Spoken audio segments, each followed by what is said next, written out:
Yeah, that was fun. Thought the resilience and the toughness that our guys showed just at the second the ball was thrown up in the air, and really the last 2 days in practice was through the roof. And to see guys like Colton, Preston respond the right way when they do get challenged was what you want. And we talk all the time, just about bringing that hard hat and lunch pail and bringing your attitude and bringing your effort.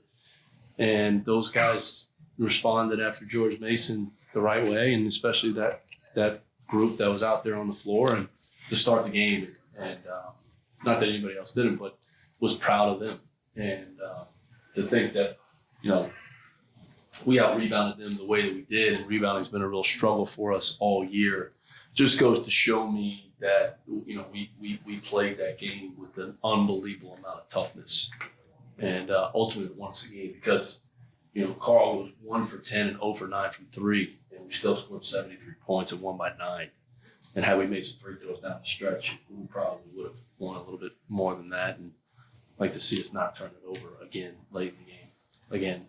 But I couldn't be happier for these guys. Now we have to bottle it up and take it back, enjoy this feeling, bottle it up and get ready for the next one. What do you think about the team today?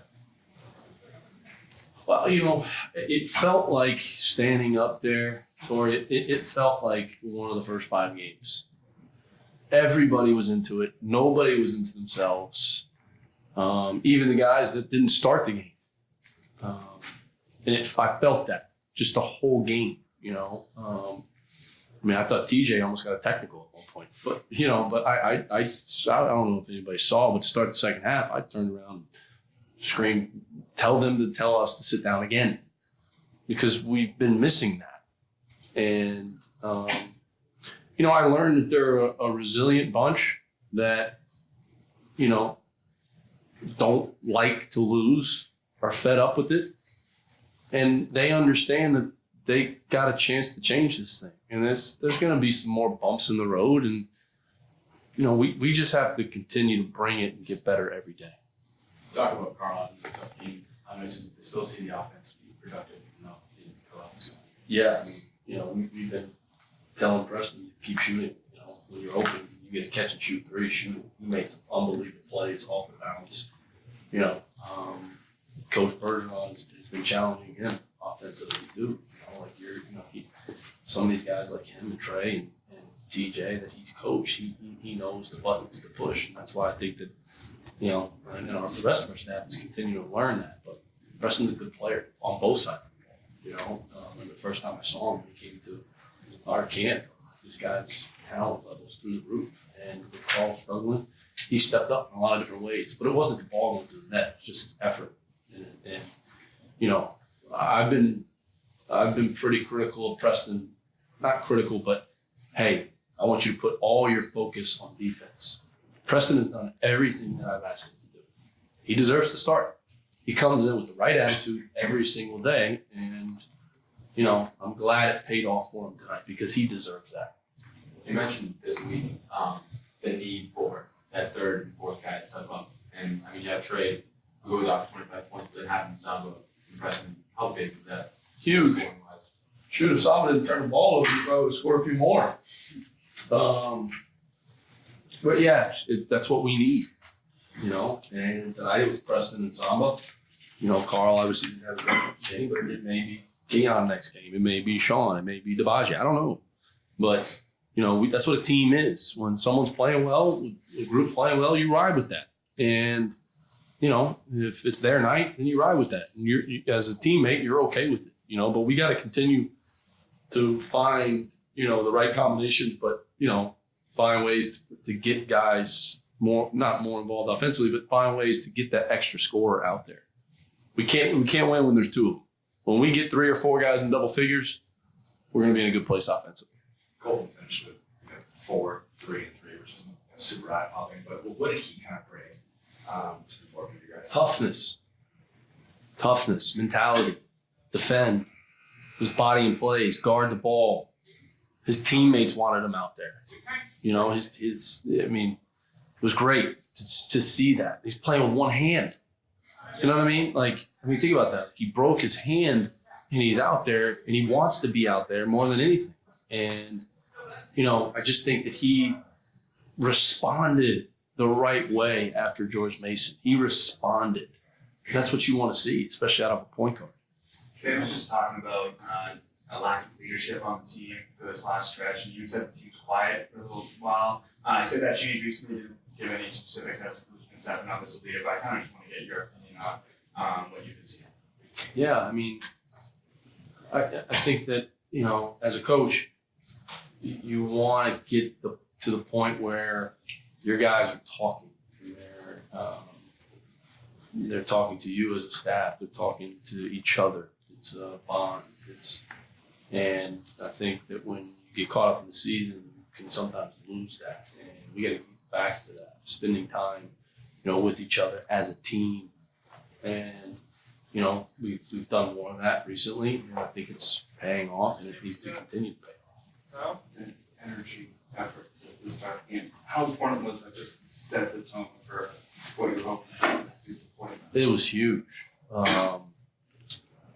You know, and even with the ball not really going in the basket much, I mean, we had some terrific defensive possessions, and just, you know, really sat down and guarded. You know, Samba's such a good defender. Colton's such a good defender. Like we you know, Carl's one of our most reliable defenders. You know, Preston, we sat down and guarded. I think it kind of set the tone. I thought the offensive rebounds we were getting too to start the game was huge. I thought that kind of set the tone, like, hey, we're here. And that we've been a bad offensive rebounding team since I've been here, and we got to get the whole guys accountable to going to the glass to get us easy baskets when maybe we're struggling shooting from the perimeter or the double and tray or whatever it is. Which was the difference you guys could capitalize on the second opportunity in the second half compared to the first half? Made layups. We missed some layups in the first half. Sam's dunk. He's good for one of those every couple games. Had a big one last year at Dayton, but we made layups. We missed layups in the first half. You know, and I think we talked about this yesterday. We missed 9 layups against George Mason. That's 18 points. In the second half, we converted those, and you'd like to see us shoot a little bit better from the free throw line, especially down the stretch. But, you know, some guys were in there that hadn't played much in the second half, and that tends to happen.